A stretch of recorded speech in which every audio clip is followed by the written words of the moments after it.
Hello. तो पिछले lecture में हमने ऑसिलेशन की शुरुआत की थी और देखा था कि ऑसिलेशन क्या होता है, पीरियोडिक मोशन क्या होता है, हार्मोनिक मोशन क्या होता है, टाइम पीरियड क्या होता है, F equal to minus K X. ये भी हमने पढ़ा था। हर ऑसिलेशन हर simple harmonic motion F is equals to minus K X follow करता है। ये सब चीज़ें हमने देखी थी। हमारा आज का पहला टॉपिक है differential equation in S H M. तो चलिए, ये टॉपिक क्या है? ये बहुत ही आसान सा टॉपिक है। हमने पढ़ा था किसी भी एसएचएम में जो रिस्टोरिंग फोर्स होता है, एफ माने restoring force, it is directly proportional to displacement of body from mean. यह हम पढ़ चुके हैं पिछले वीडियो में। तो मीन से कितना डिस्प्लेस है उस हिसाब से फोर्स लगेगा। और ये माइनस क्या बताता है? अगर आप बॉडी को आगे की तरफ डिस्प्लेस करोगे तो फोर्स पीछे की तरफ लगेगा। तो ये हमने पढ़ा था। और फिर जो कांस्टेंट ऑफ प्रोपोर्शनैलिटी था, तो हर एक एसएचएम ये फॉलो करता है, एवरी एसएचएम फॉलोज दिस। और जो कांस्टेंट ऑफ प्रोपोर्शनैलिटी था उसे हमने माइनस के लिख दिया था। तो F equal to minus K x, her SHM ये इक्वेशन फॉलो करता है। अब अगर मैं इस इक्वेशन को दूसरे तरीके से लिखूं तो उसे डिफरेंशियल इक्वेशन कहेंगे। देखो दूसरा तरीका कैसे। जो ब्लॉक है, ये स्प्रिंग ब्लॉक सिस्टम मान लेते हैं। इस तरीके का स्प्रिंग है, ये ब्लॉक है और स्प्रिंग लगा रही है फोर्स एफ। एफ कौन लगा रहा है? स्प्रिंग ना। तो जो स्प्रिंग फोर्स लगा रही है, फोर्स तो इस पे लग रहा है, इस डब्बे पे। डब्बे का मास एम मान लेते हैं। तो डब्बे पे फोर्स लग रहा है एफ, डब्बे का मास है एम। तो मैं डब्बे पे लगने वाले फोर्स को लिख सकता हूं F equal to M A. अब इस एम को यहां पे ले लेते हैं। देयरफॉर एक्सेलरेशन क्या हो जाएगा? Minus K by M times X. Therefore acceleration, minus को यहां पे ले लेते हैं, plus K by M X. Children, displacement को डिफरेंशिएट करते हैं तो वेलोसिटी मिलता है, और वेलोसिटी को डिफरेंशिएट करते हैं तो एक्सेलरेशन मिलता है। करेक्ट? यानी कि डिस्प्लेसमेंट को डिफरेंशिएट किया तो वेलोसिटी, वेलोसिटी को डिफरेंशिएट किया तो एक्सेलरेशन। यानी डिस्प्लेसमेंट को दो बार डिफरेंशिएट करोगे तो एक्सेलरेशन मिल जाएगा। तो एक्सेलरेशन को कुछ इस तरीके से लिख सकते हैं, D square X upon D T square. तो एक्सेलरेशन को ये लिख दिया, plus K by M X is equals to 0। तो ये जो इक्वेशन दिख रहा है चिल्ड्रन, इसे कहते हैं डिफरेंशियल इक्वेशन ऑफ एसएचएम। अब ये और ये एक ही चीज है मैथमेटिकली। तो हर एसएचएम ये फॉलो करता है, इसका मतलब हर एसएचएम इस इक्वेशन को भी फॉलो करता है। इस इक्वेशन का नाम क्या है? Differential equation of SHM. अब चिल्ड्रन, अगर आप इस के बाई एम को ध्यान से देखें, यहां पे के बाई एम लिखा है। के बाई एम का डायमेंशन निकालते हैं, बस ऐसे ही जस्ट फॉर फन डायमेंशन निकाल लेते हैं इसका। हमें पता है F equal to K x होता है, वो माइनस साइन में निगलेक्ट कर रहा हूं क्योंकि हम डायमेंशन निकाल रहे हैं। फोर्स का डायमेंशन होता है M L T minus two. K का डायमेंशन होता है, सॉरी, के का डायमेंशन हमें निकालना है। एक्स तो डिस्प्लेसमेंट है तो इसका डायमेंशन हो जाएगा एल। तो ये एल से ये एल कट जाएगा। तो के डायमेंशंस क्या है? के डायमेंशन है एम टी माइनस टू। तो के बाई एम के क्या डायमेंशन हो जाएंगे? एम को नीचे खींच लेता हूं। के बाई एम का डायमेंशन हो जाएगा T to the power minus two. यानी ये जो के बाई एम है, इसका टाइम से कुछ ना कुछ तो लेना देना है। तो हमने डायमेंशनल एनालिसिस किया तो हमें पता चला कि के बाई एम का टाइम से, देखो T to the power minus two, K by M का टाइम से कुछ ना कुछ तो लेना देना है। फिर क्या किया साइंटिस्टों ने? एक स्प्रिंग ली, उसका स्प्रिंग कांस्टेंट के उन्हें पता था, तो के उन्हें पता था। फिर एक ब्लॉक लिया, ब्लॉक का मास एम, ये भी उन्हें पता था। इस ब्लॉक को पकड़ के थोड़ा सा नीचे खींच के छोड़ दिया। तो ये ब्लॉक ने क्या करना चालू किया, एसएचएम ऑसिलेशन करना चालू किया। साइंटिस्ट लोगों ने ऑसिलेशन का टाइम पीरियड मेजर किया और जो टाइम पीरियड मिला उन्हें वो था t is equals to 2π√m/k। ये तो एक्सपेक्टेड था कि टाइम पीरियड में ये m और k आने वाले हैं, तो m और k उन्हें पहले से पता था आएंगे टाइम पीरियड में। एक्सपेरिमेंट करके उन्हें पता चला कि टाइम पीरियड में अगर 2π मल्टीप्लाई कर दिया जाए, अगर m/k में 2π मल्टीप्लाई कर दिया जाए तो टाइम पीरियड मिल जाता है। तो चिल्ड्रन ये फॉर्मूला आपको याद रखना है। तो what is the time period of SHM का फॉर्मूला, 2π√m/k। तो ये फॉर्मूला आपको बाय हार्ट रखना है, बहुत इंपॉर्टेंट फॉर्मूला है। The time period of SHM is 2π√m/k। तो चिल्ड्रन डायमेंशनल एनालिसिस से आइडिया तो आ गया कि m और k का टाइम से कुछ लेना देना है। एक्सपेरिमेंट करके पता चला कि 2π भी आएगा, उसमें एक्सपेरिमेंट्स करके सब पता चल गया ये। तो अब हमारे पास टाइम पीरियड का फॉर्मूला है। अब एक काम करते हैं, ये 2π को ये रहने देते हैं, टाइम को यहां ले आते हैं। तो ये हो जाएगा 2π टाइम पीरियड और m/k को इक्वेशन के उस तरफ ले जाते हैं। तो ये हो जाएगा √k/m। ओके, तो ये √k/m हो जाएगा और ये 2π बस t को यहां लिया है और m/k को उस तरफ ले लिया है। चिल्ड्रन क्या आपने कभी 2π/t ये चीज देखी है? याद करो, किसी चैप्टर में देखा होगा। सर्कुलर मोशन, सर्कुलर मोशन में हमने पढ़ा था 2π अपॉन टाइम पीरियड। क्या पढ़ा था सर्कुलर मोशन में हमने? सर्कुलर मोशन में हमने पढ़ा था that angular velocity is 2π/t। तो ये 2π/t है, सर्कुलर मोशन में इसे एंगुलर वेलोसिटी कहते हैं। पर एसएचएम में क्या मैं इसे एंगुलर वेलोसिटी कहूं? क्योंकि अगर मैंने एसएचएम में इसको एंगुलर वेलोसिटी कह दिया तो ये ओमेगा सर्कुलर मोशन रिप्रेजेंट कर रहा है या एसएचएम रिप्रेजेंट कर रहा है, ये कंफ्यूजन हो जाएगा। करेक्ट ना? अगर मैंने ओमेगा का नाम रख दिया एंगुलर वेलोसिटी तो ध्यान कहां चला जाएगा आपका? सर्कुलर मोशन में ध्यान चला जाएगा। तो ऑसिलेशन में 2π/t का नाम एंगुलर वेलोसिटी नहीं रखा गया, इसका नाम रखा गया एंगुलर फ्रीक्वेंसी। तो ये जो ओमेगा है इसका नाम क्या रखा गया? Angular frequency. तो जब मैं एंगुलर फ्रीक्वेंसी कहूंगा तो आपका ध्यान एसएचएम में जाएगा, अगर मैं एंगुलर वेलोसिटी कहूंगा तो आपका ध्यान सर्कुलर मोशन में जाएगा।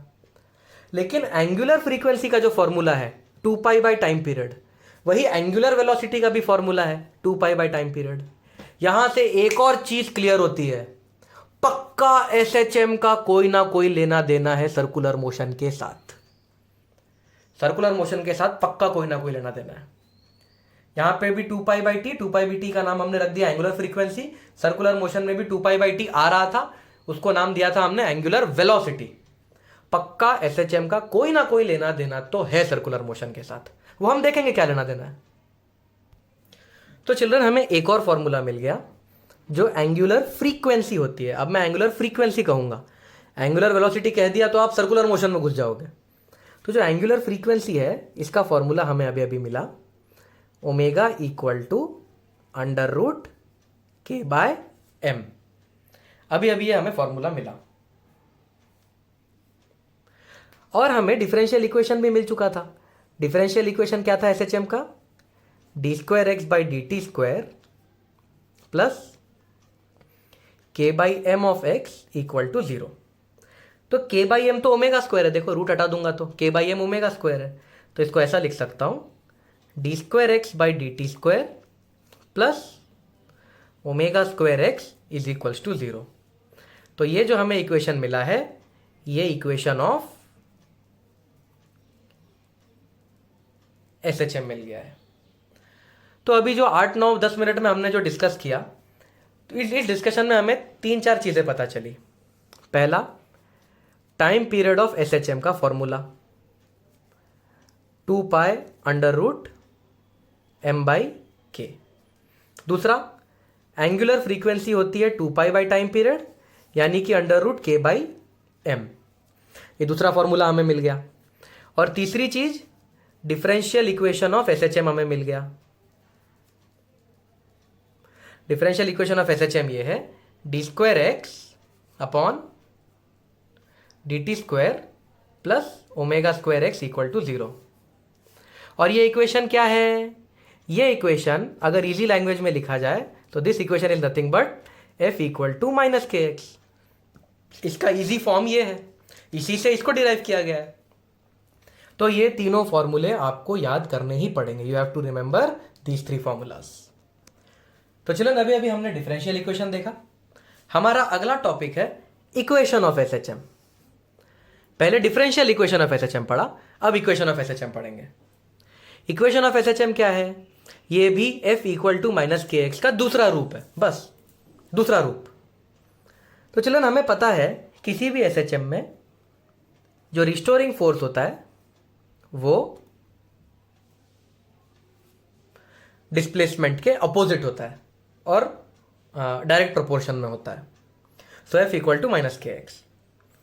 ये जो फोर्स है इसको मैं ma लिख सकता हूं। सो ma = -kx। m है मास ऑफ दैट ब्लॉक जिससे स्प्रिंग जुड़ा हुआ है, a है acceleration of the block, k spring constant और x is displacement from mean position.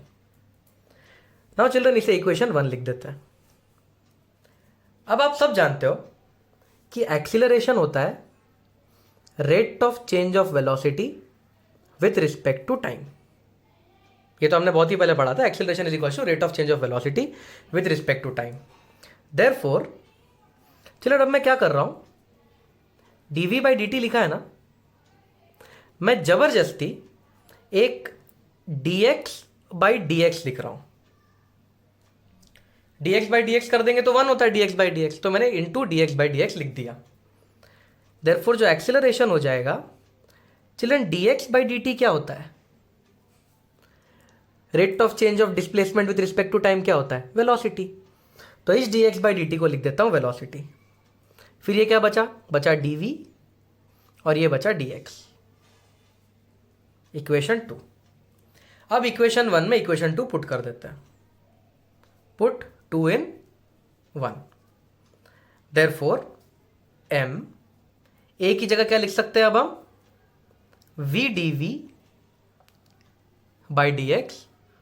Is equals to -kx। अब इस dx को यहां भेज देते हैं। Therefore mv dv is equals to -kx dx। Now we will integrate both sides. Therefore m तो constant है, v को इंटीग्रेट करोगे तो v²/2 is equals to minus k को इंटीग्रेट, सॉरी k तो कांस्टेंट है, x को इंटीग्रेट करोगे तो x²/2 आ जाएगा। ओके, प्लस एक कांस्टेंट ऑफ इंटीग्रेशन भी लिखना पड़ता है, करेक्ट ना? इंटीग्रेट करते वक्त कांस्टेंट ऑफ इंटीग्रेशन लिखना पड़ता है, तो प्लस कांस्टेंट ऑफ इंटीग्रेशन। अब चिल्ड्रन, तकलीफ ये है कि हमें इस c का वैल्यू नहीं पता, कांस्टेंट ऑफ इंटीग्रेशन क्या है वो नहीं पता। लेकिन हमें एक चीज पता है, जब ऑब्जेक्ट एक्सट्रीम पोजीशन पे होता है, एकदम एंड पे, तब उसकी वेलोसिटी कितनी होती है? बताओ, पिछले वीडियो में मैंने आपको बताया था, जब ऑब्जेक्ट एक्सट्रीम पे होता है तब उसकी वेलोसिटी कितनी होती है? 0। तो अब हम इस ज्ञान का यूज करेंगे। When object is eight extreme, its velocity is 0। ये ज्ञान हमें है। तो चिल्ड्रन, सपोज ये मीन है और ये एक्सट्रीम है और ये एक्सट्रीम है, और हमारा जो ऑब्जेक्ट है वो इस एक्सट्रीम पे है, यहां पे, तो उसके x की क्या वैल्यू है? What is the value of x? x क्या होता है? x होता है डिस्प्लेसमेंट फ्रॉम मीन।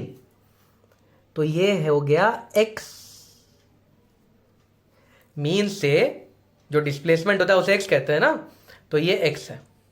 इसको एक नाम और है चिल्ड्रन, इस यहाँ मीन से लेके एक्सट्रीम तक के डिस्टेंस का एक नाम और होता है, याद करो पिछले वीडियो में बताया था, एम्पलीट्यूड। तो यहाँ पे जो डिस्प्लेसमेंट है एक्स, उसकी वैल्यू हो जाएगी एम्पलीट्यूड। तो एट एक्सट्रीम, एक्सट्रीम पोजीशन पे क्या होता है, at extreme position the displacement is equal to amplitude. तो यानी कि एक्सट्रीम पोजीशन पे एक्स की वैल्यू ए और वेलोसिटी की वैल्यू 0 हो जाती है। देयरफॉर वेलोसिटी की वैल्यू मैं 0 पुट कर रहा हूं क्योंकि हमने मान लिया है एक्सट्रीम कंडीशन। वेलोसिटी की value 0 is equals to minus K. X की वैल्यू ए हो चुकी है एक्सट्रीम पे, तो एक्स की जगह, तो यहां से सी का वैल्यू मिल गया। Therefore C is equals to K A square by 2। Children इसको मैं नाम दूंगा इक्वेशन 3, इसको मैं नाम दूंगा इक्वेशन 4। आप ये कॉपी कर लो। अब मैं इक्वेशन 4 को इक्वेशन 3 में पुट करूंगा, तो आप लोग ये लिख लो क्योंकि अब मुझे पेज टर्न करना पड़ेगा, तो प्लीज राइट दिस। फिर मैं सी को यहां पे पुट करूंगा। तो चिल्ड्रन मैंने सी को यहां सब्सटीट्यूट कर दिया है, तो हमारा इक्वेशन बन गया M V square by 2 is equals to K X square by 2 plus K square by 2। तो ये के सॉरी 2 2 2 कट जाएगा। Therefore M V square is equals to, एक काम करता हूं के कॉमन ले लेता हूं, तो अंदर क्या बचेगा, एक्स स्क्वायर, सॉरी यहां पे माइनस था ना, minus X square plus A square. अब इस m को भी नीचे डाल देते हैं। Therefore V square equal to K by M A square minus X square. Therefore velocity कितनी हो गई, under root K by M under root A square minus X square. इसका भी रूट ले लिया, इसका भी रूट ले लिया, इसका भी रूट ले लिया। Therefore velocity equal to under root K by M omega होता है, अब भी थोड़ी देर पहले देखा था, under root A square minus X square. तो हमें एक फॉर्मूला मिल गया। क्या है ये फॉर्मूला, ये फॉर्मूला है velocity of block performing SHM. हम इक्वेशन ऑफ एसएचएम निकाल रहे थे, लेकिन बीच में इक्वेशन ऑफ एसएचएम निकालते निकालते बीच में हमें वेलोसिटी का फॉर्मूला मिल चुका है, तो हम इस फॉर्मूला को अब याद रखेंगे। डेरिवेशन कंप्लीट नहीं हुआ, लेकिन velocity of particle performing SHM का फॉर्मूला मिल गया। तो चलो फॉर्मूला मिल गया तो याद कर लेते हैं। So now we have a formula for velocity of particle performing SHM. So children, this is the velocity of block performing SHM. अब velocity को मैं ऐसा लिख सकता हूं, rate of change of displacement with respect to time is equals to omega under root a square minus x square। dt को यहां भेज देता हूं और ये अंडर रूट को यहां ले आता हूं। therefore dx upon under root A square minus X square is equals to omega D T. अब हम इंटीग्रेट बोथ साइड्स करेंगे। देयरफॉर चिल्ड्रन ये जो आप देख रहे हो ये इंटीग्रेशन, ये ज़्यादातर मेडिकल के बच्चों को ये नहीं है इंटीग्रेशन सिलेबस में, क्योंकि ये मैथमेटिक्स में सिखाया जाता है। तो जो नीट के बच्चे हैं, मेडिकल के बच्चे, उन्हें बस याद रखना है कि इस इंटीग्रेशन का आंसर होता है sine inverse of X by A. जबकि जो मैथ्स के स्टूडेंट्स हैं, मैथ्स के स्टूडेंट्स को उन्हें ये पूरा चीज़ सिखाया जाता है। ट्वेल्थ में मैथ्स के स्टूडेंट्स को ये पूरा सिखाया जाएगा। सो इस इंटीग्रेशन को सॉल्व करते हैं तो आता है sine inverse X by A is equals to, omega तो कांस्टेंट है, डी टी को इंटीग्रेट करोगे तो टी आएगा। तो अब मैं दोनों तरफ साइन ले लेता हूँ, ये साइन इनवर्स कट जाएगा। देयरफॉर एक्स बाई ए, और हाँ चलन ओमेगा टी और कांस्टेंट ऑफ इंटीग्रेशन भी आएगा। यहाँ कांस्टेंट ऑफ इंटीग्रेशन को फाई लिखा है हमने। फाई क्या है मैं बताता हूँ। तो इसको इंटीग्रेट करेंगे तो ये आएगा, ओमेगा डी टी को इंटीग्रेट करेंगे तो ओमेगा टी आएगा, प्लस एक कांस्टेंट ऑफ इंटीग्रेशन आएगा फाई। इसे फाई कहते हैं, और ये फाई का क्या मीनिंग है आपको पता चलेगा थोड़ी देर बाद। तो एक्स बाई ए क्या हो जाएगा, sine of omega T plus phi. Therefore x क्या हो जाएगा, x is equals to a sine omega t plus phi. तो चिल्ड्रन ये जो हमें मिला है इस चीज को हम कहते हैं इक्वेशन ऑफ SHM। तो ये इक्वेशन ऑफ SHM और जो डिफरेंशियल इक्वेशन ऑफ SHM मिला था और f equal to minus K X, ये तीनों एक ही चीज है। f equal to minus K X, ये D square X upon D T square plus omega square X equal to 0, ये डिफरेंशियल इक्वेशन ऑफ SHM, और ये x equal to A sine omega T plus five.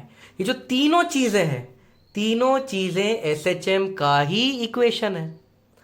कभी कभी f equal to minus K X से answer easily आता है, कभी कभी D square X upon D T square plus omega square X equal to 0 से आंसर इजीली आता है, और कभी कभी x equal to A sine omega T plus five इस इक्वेशन से आंसर इजीली आ जाता है।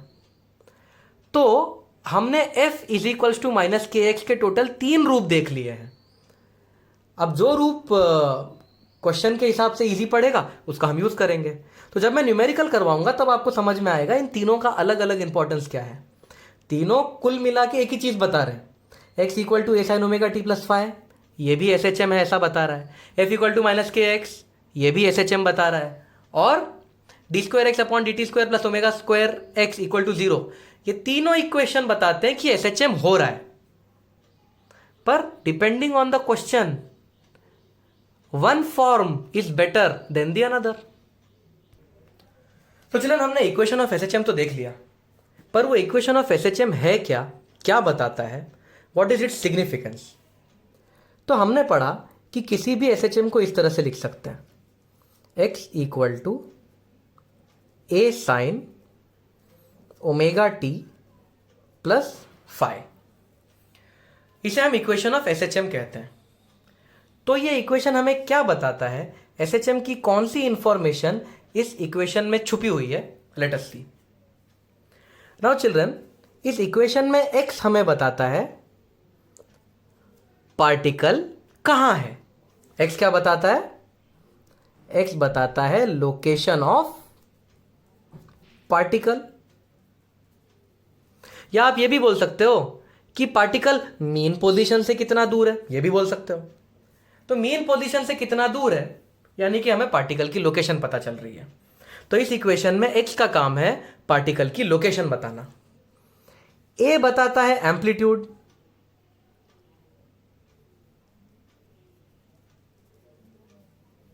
एम्पलीट्यूड मतलब पार्टिकल ज्यादा से ज्यादा मीन से कितना दूर जा सकता है। एम्पलीट्यूड मतलब पार्टिकल ज्यादा से ज्यादा मीन से कितना दूर जा सकता है। ओमेगा यानी कि एंगुलर फ्रीक्वेंसी, और ओमेगा का फॉर्मूला क्या है, 2 pi by time period. Okay, 2 पाई लिख देता हूं, 1 अपॉन टाइम पीरियड होता है फ्रीक्वेंसी। तो ओमेगा हमें फ्रीक्वेंसी का इंफॉर्मेशन देती है। अगर फ्रीक्वेंसी कम है तो कम ऑसिलेशंस पर सेकंड होंगे, और अगर फ्रीक्वेंसी ज्यादा है तो ज्यादा ऑसिलेशंस पर सेकंड होंगे। तो ये ओमेगा क्या इंफॉर्मेशन देता है, फ्रीक्वेंसी कितनी है, कम ओमेगा ज्यादा ओमेगा। टी बताता है SHM शुरू हुए कितना टाइम बीत गया, time elapsed after the start of SHM। तो ये टी बताता है कि SHM शुरू हुए 2 सेकंड हुए, 4 सेकंड हुए, 10 सेकंड हुए, कितने सेकंड हुए, वो ये छोटू टी बताता है। अब बहुत बच्चे छोटू टी और बड़े टी में गड़बड़ कर देते हैं। बड़ा टी टाइम पीरियड है, यहां पे जो कैपिटल टी है वो टाइम पीरियड है, कांस्टेंट है। Okay, so capital T over here is a constant. Chhotu T कोई भी टाइम हो सकता है। SHM शुरू हुए 4 सेकंड हो गए तो छोटू टी का वैल्यू 4 सेकंड। SHM को शुरू हुए 1.5 साल हो गए तो छोटू टी का वैल्यू 1.5 साल। SHM को शुरू हुए अरबों साल हो गए तो छोटू टी का वैल्यू अरबों साल। SHM को शुरू हुए 2 नैनो सेकंड हो गए तो छोटू टी का वैल्यू 2 नैनो सेकंड। तो छोटू टी SHM को शुरू होने के बाद कितने टाइम बीत गया वो बताता है, और बड़ा टी टाइम पीरियड होता है। बड़ा टी कांस्टेंट है, टाइम पीरियड मतलब एक ऑसिलेशन में लगने वाला टाइम। अब ये जो फाई है इसे कहा जाता है फेज कांस्टेंट, ओके, या इसे इनिशियल फेज भी कहा जाता है।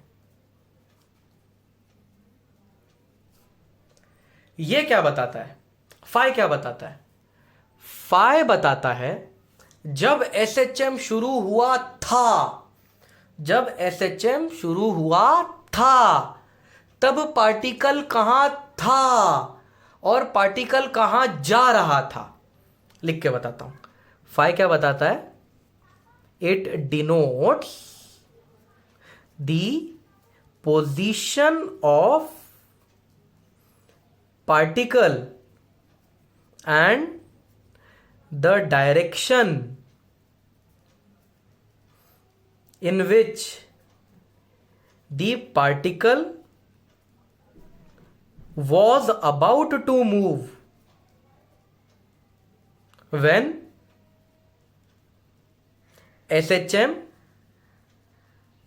started। जब SHM शुरू हुआ था तब पार्टिकल कहां था और पार्टिकल कहां जा रहा था। तो ये पास्ट की इंफॉर्मेशन बताता है। जब एसएचएम शुरू हुआ था बहुत टाइम पहले, तब उस समय क्या हुआ था उसकी इंफॉर्मेशन इस फाइल में होती है। कैसे वो आपको पता चलेगा? ओके, तो फिलहाल अब बताओ इसे इक्वेशन ऑफ एसएचएम क्यों कहा जाता है? इसे इक्वेशन ऑफ एसएचएम इसीलिए कहा जाता है क्योंकि एसएचएम की सारी जानकारी इस इतनू से x equal to A sine omega T plus five, इतू सी चीज में सारी जानकारी है। अगर आपके पास ये इक्वेशन है तो आप बता सकते हो पार्टिकल कहाँ है, उसका एम्पलीट्यूड यानी कि वो ज़्यादा से ज़्यादा मीन से कितना दूर जा सकता है, एसएचएम की जो फ्रीक्वेंसी है वो कम है या ज़्यादा है, कितना वक्त गुजर चुका है एसएचएम को शुरू हुए, और जब एसएचएम शुरू हुआ था तब पार्टिकल कहाँ था और कहाँ जा रहा था। तो ये एक अकेला इक्वेशन आपको एसएचएम की सारी जानकारी दे देता है। देखो, किस वक्त पार्टिकल कहाँ है, ज़्यादा से ज़्यादा मीन पोजीशन से कितना दूर जा सकता है, कितना फास्ट एसएचएम हो रहा है, क्या एंगुलर फ्रीक्वेंसी क्या है, फ्रीक्वेंसी क्या है, और जब एसएचएम शुरू हुआ था तब पार्टिकल कहाँ था और कहाँ जा रहा था। ये एक चीज़ सारी इंफॉर्मेशन दे देता है। अब इसमें फेज कांस्टेंट है, ये थोड़ा सा परेशान करता है बच्चों को। तो अब मैं आपको बताता हूँ कि फेज कांस्टेंट ये इंफॉर्मेशन कैसे देता है। कैसे ये फेज कांस्टेंट बताता है कि पार्टिकल कहाँ था और कहाँ जा रहा था। तो अब इस फेज कांस्टेंट का हम इंपॉर्टेंस समझेंगे। So let us now understand the meaning of phi. Understanding the phase constant phi. Phase constant को समझने की कोशिश करते हैं। चलो, हमें पता है एसएचएम का इक्वेशन है x is equals to A sine omega T plus phi. This is the equation of SHM. अब चिल्ड्रन मान लेते हैं फाई जीरो है। इफ फाई इज जीरो, अगर फाई जीरो हो जाएगा तो x is equals to A sine omega T बन जाएगा। देखो, फाई का वैल्यू मैंने जीरो डाल दिया। नाउ अगर टाइम जीरो हो गया, मैं टाइम को जीरो क्यों कर रहा हूं? क्योंकि फाई किसका इंफॉर्मेशन देता है? जब एसएचएम शुरू हुआ था। तो जब एसएचएम शुरू हुआ था, जस्ट शुरू हुआ था, तो टाइम कितना बीता? जीरो। तो अगर टाइम जीरो हो गया तो x की वैल्यू हो जाएगी a साइन टाइम की वैल्यू हो गई जीरो। साइन जीरो जीरो होता है तो ये पूरा जीरो हो जाएगा। तो अब हमें पता क्या चला? अगर इस फाई की वैल्यू जीरो है तो ऑब्जेक्ट ने अपनी जर्नी शुरू की थी x इक्वल टू जीरो से। x इक्वल टू जीरो मतलब x क्या बताता है? x बताता है displacement from mean position. x क्या बताता है? Displacement from mean position. x का वैल्यू जीरो है मतलब displacement from mean position is zero, मतलब ऑब्जेक्ट कहाँ है? Displacement from mean position is zero मतलब ऑब्जेक्ट कहाँ है? मीन पे। तो अगर फाई जीरो है तो मैं कह सकता हूं, तो ये है मीन, एक्सट्रीम, एक्सट्रीम। अगर फाई का वैल्यू जीरो है तो मैं कह सकता हूं कि जब एसएचएम शुरू हुआ था तब हमारा जो ऑब्जेक्ट था, जो एसएचएम कर रहा है, वो मीन पे था और इस तरफ जा रहा था, पॉजिटिविटी की तरफ वो जाने वाला है। ओके, तो फाई का वैल्यू अगर जीरो है तो क्या पता चल जाता है, अगर इस इक्वेशन में फाई का वैल्यू जीरो है तो हमारा ऑब्जेक्ट मीन पे था और इस वाले राइट वाले एक्सट्रीम के पास जा रहा था।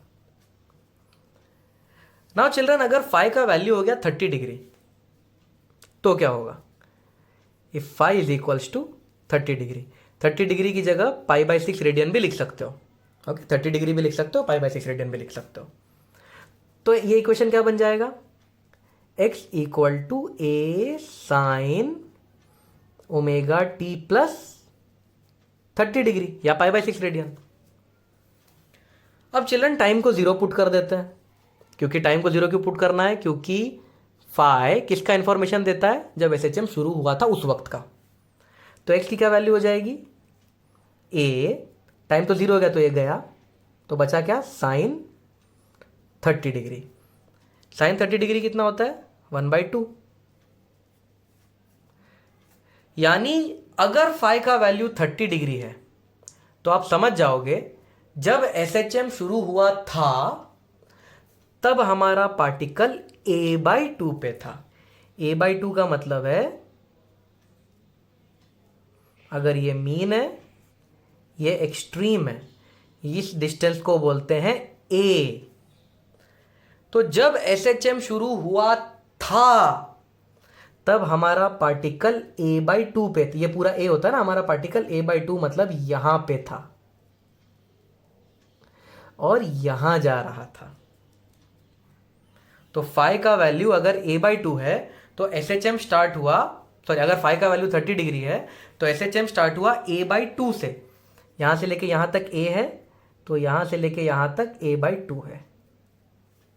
तो फाई का वैल्यू अगर 30 डिग्री है तो हमारा पार्टिकल स्टार्ट हुआ कहां से, a/2 से। ये देखो a/2 पे है ना, ये पूरा a है, तो a/2 से स्टार्ट हुआ और राइट की एक्सट्रीमिटी की तरफ बढ़ रहा था। अब चिल्ड्रन उसी तरह से अगर फाई की वैल्यू हो जाए 60 डिग्री तो x is equals to a sine omega T plus 60 degree को अपन π/3 रेडियन भी लिख सकते हैं। अब अगर टाइम की वैल्यू हो जाए 0 तो x is equals to a sine, ये गायब हो जाएगा और बचेगा π/3। तो x की वैल्यू हो जाएगी a साइन π/3 होता है √3/2। यानी कि अगर फेस कांस्टेंट का वैल्यू 60 डिग्री है, यानी कि पार्टिकल शुरू, देखो ये पूरा a होता है यहाँ से लेके यहाँ तक, तो पार्टिकल आएगा यहाँ से शुरू होगा पार्टिकल। तो पार्टिकल यहाँ से एसएचएम कर रहा है, इस डायरेक्शन में जा रहा है a√3/2 से। ओके, ये मीन है, ये एक्सट्रीम है, ये एक्सट्रीम है। उसी तरह से चिल्ड्रन आप हर एक फाई का वैल्यू पुट कर करके एक पूरा चार्ट बना सकते हो। अगर फाई का वैल्यू 90 डिग्री दिया है, 90 डिग्री को π/2 रेडियन भी लिखते हैं, तो x equal to a sine omega T plus π/2 हो जाएगा। टाइम को 0 पुट करना है तो x हो जाएगा a sine 90 degree, sine 90 degree 1 है, देयरफॉर x का वैल्यू a हो जाएगा। यानी कि अगर फाई का वैल्यू 90 डिग्री है तो आप समझ जाओगे कि जो एसएचएम शुरू हुआ है वो एक्सट्रीम से शुरू हुआ है।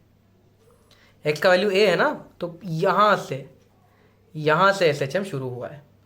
तो फाई क्या बताता है, एसएचएम कहाँ से शुरू हुआ था और पार्टिकल कहाँ जा रहा था। नाउ चिल्ड्रन, अगर आप एक फाई का वैल्यू डालो तो आपको एक सांप मिल जाएगा, स्नेक। तो अब मैं आपको एक सांप बना के दिखाता हूँ, और अगर आपको वो सांप याद रह जाएगा तो एसएचएम के क्वेश्चन ऐसे चुटकी बजाते सॉल्व होते जाएंगे। तो चिल्ड्रन, मान लेते हैं ये मीन है, ये एक एक्सट्रीम है और ये दूसरा एक्सट्रीम है। अगर फाई की वैल्यू 0 होती है, तो हमने अभी थोड़ी देर पहले डिराइव किया था, अगर फाई की वैल्यू 0 होती है तो ऑब्जेक्ट स्टार्ट करता है मीन से। तो अगर ऑब्जेक्ट यहां से स्टार्ट कर रहा है, इसका मतलब है फाई की वैल्यू 0 है और ऑब्जेक्ट इस तरफ जा रहा था। फिर अगर फाई की वैल्यू होती है 30 डिग्री तो ऑब्जेक्ट स्टार्ट करता है अपनी जर्नी a/2 से और इस तरफ जा रहा होता है। अगर फाई की वैल्यू होती है 60 डिग्री, तो ऑब्जेक्ट अपनी जर्नी शुरू कर रहा होता है √3a/2 से और इस तरफ जा रहा होता है। और अगर फाई की वैल्यू होती है 90 डिग्री, तो ऑब्जेक्ट अपनी जर्नी शुरू करता है एक्सट्रीम से। ओके, अब देखो यहां से यहां 30 डिग्री, यहां से यहां 30 डिग्री का फर्क और यहां से यहां 30 डिग्री का फर्क है। अब चिल्ड्रन अगर फाई का वैल्यू 120 हो गया तो 30 डिग्री और आगे तो जा नहीं सकते आप। देखो 0 से 30, 30 से 60, 60 से 90, एक्सट्रीम के आगे तो जा नहीं सकते। तो अब 30 डिग्री पीछे आना पड़ेगा, यहां पे आना पड़ेगा। तो अगर फाई का वैल्यू 120 डिग्री दिया है, आप रेडियन में कन्वर्ट कर सकते हो अगर आपको कन्वर्ट करना है तो। मैं एंगल में लिख रहा हूं, आप रेडियन में कन्वर्ट कर सकते हो। अगर फाई का वैल्यू 120 डिग्री दिया है, यानी कि ऑब्जेक्ट कहां से स्टार्ट कर रहा है? √3a/2 से स्टार्ट कर रहा है। और हाँ चिल्ड्रन, SHM ऐसा होता है, तो मैंने ऐसे नीचे बना के क्यों खींचा? ताकि आपको साफ साफ दिखे। SHM ऐसा नहीं होता है, फिर मैंने इसे नीचे क्यों लेके आया? ताकि आपको साफ साफ दिखे। SHM तो ऐसे ही हो रहा है। तो अगर फाई की वैल्यू 120 डिग्री है तो ऑब्जेक्ट √3a/2 पे ही है, देखो। लेकिन वो राइट एक्सट्रीम की तरफ नहीं जा रहा है, वो जाएगा लेफ्ट एक्सट्रीम की तरफ। अब 120 से 30 डिग्री और आगे बढ़ो तो यहां आ जाओगे आप। अगर फाई की वैल्यू 150 डिग्री हो गई तो ऑब्जेक्ट कहां है? देखो ऑब्जेक्ट है a/2 पे, पर राइट एक्सट्रीम पे नहीं जा रहा है, लेफ्ट एक्सट्रीम पे जा रहा है। अब 150 से 30 डिग्री और आगे चलो,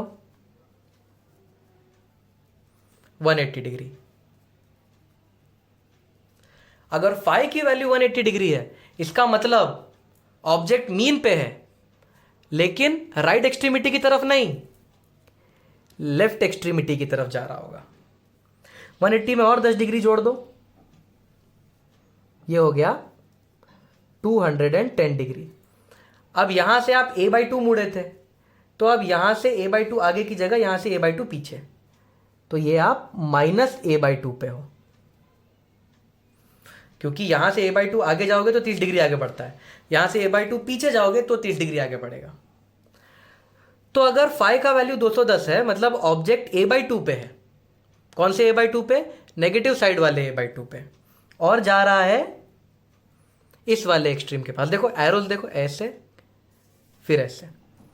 अब अगर आप फाई का वैल्यू डाल दोगे 240, फाई का वैल्यू 240 डिग्री, तो ऑब्जेक्ट आ जाएगा -√3/2a पे। देखो ये रिपीट हो रहा है, 0 a/2 √3a/2, तो 0 -a/2 मैंने बस इसका ठीक उल्टा, 0 a/2 √3a/2, 0 -a/2 -√3a/2, और पार्टिकल जा रहा था इधर। और अगर आप फाई का वैल्यू 270 डिग्री डाल दोगे, इसका मतलब है ऑब्जेक्ट इस वाले एक्सट्रीम से शुरू हुआ है, ऑब्जेक्ट लेफ्ट एक्सट्रीम से शुरू हुआ है। ओके, और 30 डिग्री बढ़ाओ। अब इधर तो जा नहीं सकता, 30 डिग्री बढ़ाओगे तो यहां तो खत्म है जर्नी। तो अब और 30 डिग्री बढ़ाओगे, तो अगर फाई का वैल्यू आप 300 डिग्री कर दोगे तो ऑब्जेक्ट कहां जा रहा है? अब ऑब्जेक्ट इस तरह से जा रहा है ना, तो ऑब्जेक्ट यहां पे जाएगा, और कहां पे लोकेटेड है? -√3a/2 पे। और 30 डिग्री बढ़ाओ। अब अगर फाई की वैल्यू हो गई 330 डिग्री, यानी ऑब्जेक्ट है -a/2 पे, पर इस एक्सट्रीम की तरफ जा रहा है। और अगर और 30 डिग्री बढ़ाओगे तो 360 डिग्री हो जाएगा। चिल्ड्रन 360 डिग्री मतलब घूम फिर के आप 0 पे आ गए, तो 360 डिग्री और 0 डिग्री का एक ही मीनिंग है। तो चिल्ड्रन ये हमें एक सांप मिल गया, इस तरह से चलने वाला सांप। इस सांप को नाम दे देते हैं साइन सांप, साइन का सांप। यानी अब आपको फाई की कोई भी वैल्यू पूछी हो, सपोज मैं पूछ लूं, सपोज ये इक्वेशन है x = a sin ω t + 210 degree. बताओ जब एसएचएम शुरू हुआ था तब ऑब्जेक्ट कहाँ था। तो अगर आपको ये सांप बनाना आता है तो आप 210 डिग्री को ढूंढ लो कहाँ है, यहाँ। तो जब एसएचएम शुरू हुआ था तब ऑब्जेक्ट था -a/2 पे और जा रहा था वो इस तरफ। तो ये फाई आपको क्या बता देता है? फाई बता देता है कि जब एसएचएम शुरू हुआ था तब ऑब्जेक्ट कहां था और कहां जा रहा था। चिल्ड्रन, हमारा जो अगला कंसेप्ट होगा वो है एक्सीलरेशन का पता लगाना। तो अब हम